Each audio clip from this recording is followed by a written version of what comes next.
আসসালামু আলাইকুম আরহামাতুল্লাহ।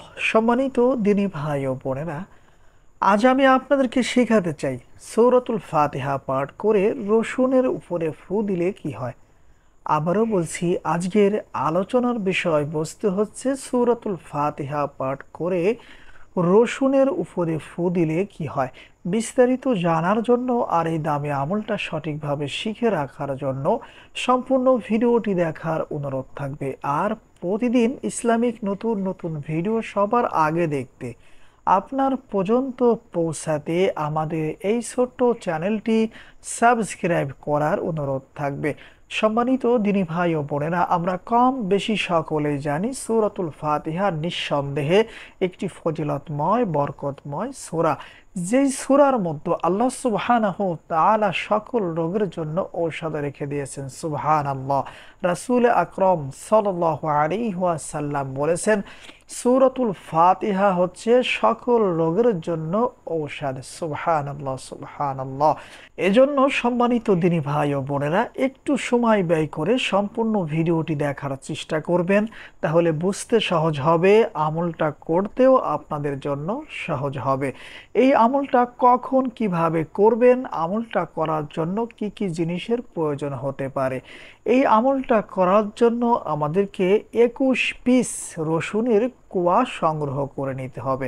এখানে একটা জিনিস অবশ্যই আপনারা খেয়াল রাখবেন, এখানে কিন্তু আমি বলিনি যে আপনারা 21টি রসুন ব্যবহার করবেন, তা কিন্তু বলিনি। আমি বলেছি 21 পিস, মানে একটা রসুন ভাঙার পরে বেশ কিছু কোয়া সেখান থেকে বের হয়।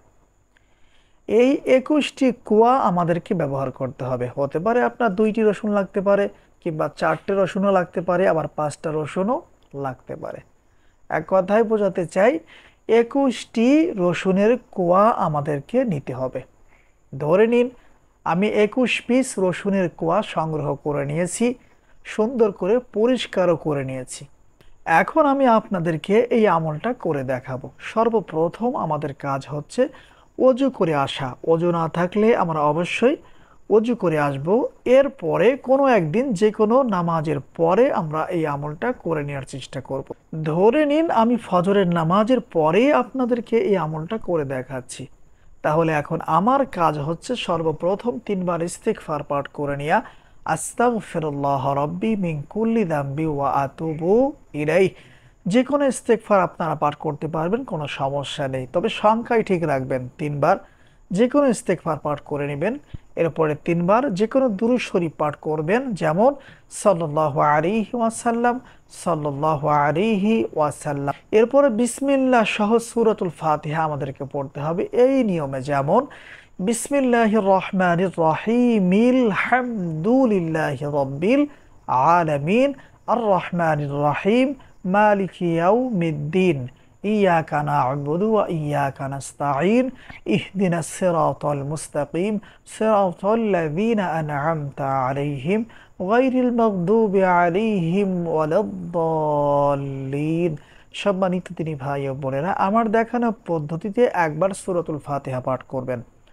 যখন সূরাতুল ফাতিহা সম্পূর্ণ পড়া হয়ে যাবে, এখন আপনার অথবা আমার কাজ হচ্ছে এই রসুনের কুয়ার উপরে একটি ফু অথবা দম করা, যেমন এরপরে আবার বিসমিল্লাহ সহ সূরাতুল ফাতিহা পাঠ করবেন। আবার রসুনের উপরে একটি ফু অথবা দম করবেন। মোট বিসমিল্লাহ সহ 21 বার সূরাতুল ফাতিহা পাঠ করবেন। আর 21টি রসুনের কোয়ার উপরে 21টি ফু অথবা দম করবেন। এরপরে 2বার যে কোনো দুরূদ শরীফ পাঠ করবেন। 2বার দুরূদ শরীফ পাঠ করে রসুনের উপরে 2টি ফু অথবা দম করবেন। মোট 23টি ফু দিয়ে 21টি অথবা 21 পিস রসুনের কোয়া আমাদেরকে পড়ে নিতে হবে।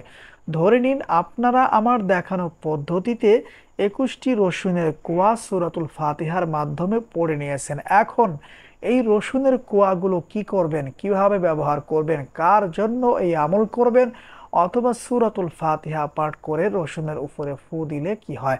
সম্মানিত দিনী ভাই ও বোনেরা, এই আমলটা তাদের জন্য যাদের অল্প বয়সেই মাথার চুলগুলো পড়ে যাইতেছে, আর কিছুতেই মাথার চুলগুলো গজাইতেছে না।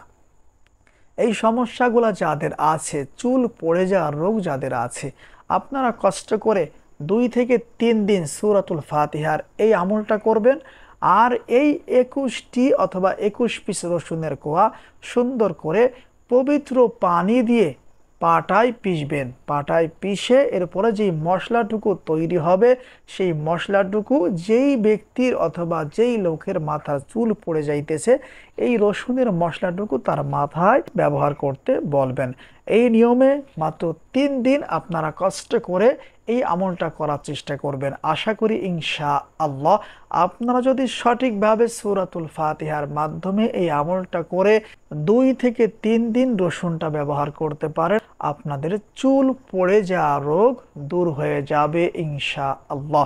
তবে এখানে একটা জিনিস আপনাদের খেয়াল রাখতে হবে, 3 দিনই কষ্ট করে নতুন নতুন করে আমল করবেন।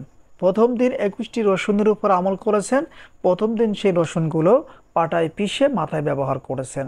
এরপরে আবার দ্বিতীয় দিন সেম একইভাবে এই আমলটা করবেন, আবার সেই রসুনের কোয়াগুলো সুন্দর করে পাটায় পিষে মাথায় ব্যবহার করবেন। আবার তৃতীয় দিন সেম একইভাবে এই আমলটা করবেন, আর সেই রসুনের কোয়াগুলো মাথায় ব্যবহার করবেন। কষ্ট করে 3 দিন আপনারা এই আমলটা করবেন। আশা করি ইনশাআল্লাহ আপনাদের চুল পড়ে যাওয়া রোগের সমস্যার সমাধান হয়ে যাবে ইনশাআল্লাহ। আসসালামু আলাইকুম ওয়া রাহমাতুল্লাহ।